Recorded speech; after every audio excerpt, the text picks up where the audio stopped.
সবেই চলাব নহয়, ইলেকশ্যন আছে। সকলো পাৰ্টীয়ে প্ৰচাৰ চলালেহে ডেমক্ৰেচিটো ভাল হয়। গতিকে সকলো পাৰ্টীয়ে ইলেকশ্যনত প্ৰচাৰ চলাব লাগে, গণ্ডগোল হ'ব নালাগে, হুলস্থুল হ'ব নালাগে, শান্তিপূৰ্ণভাৱে BTCৰ ইলেকশ্যন হ'ব লাগে। নৰেশবাসীয়ে এটা উচ্ছেদৰ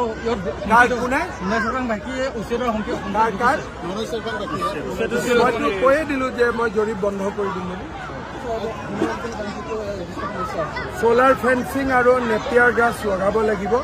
মই এটা ভাল আঁচনি এটা কৰি দিম।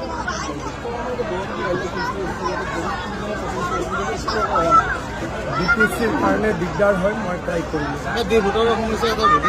এইবিলাক কোনো সমস্যা নাই, কাৰো নাম দ্বীপ নতুনকৈ বাঢ়া নাই, কমি কমি আহি আছে।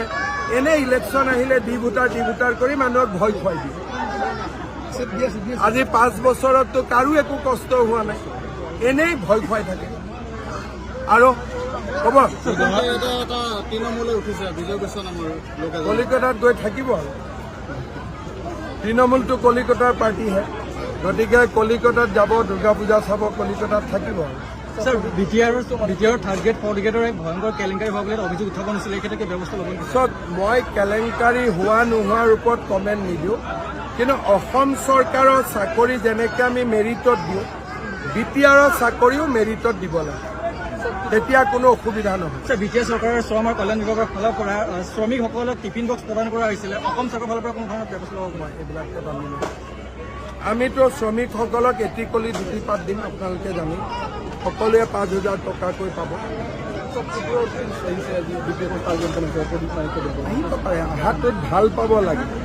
যিমানেই BTCৰ ইলেকশ্যনত মানুহ আহিব, পলিটিকেল পাৰ্টি আহিব, সিমানেই BTCৰ ভৱিষ্যত উজ্জ্বল হয়।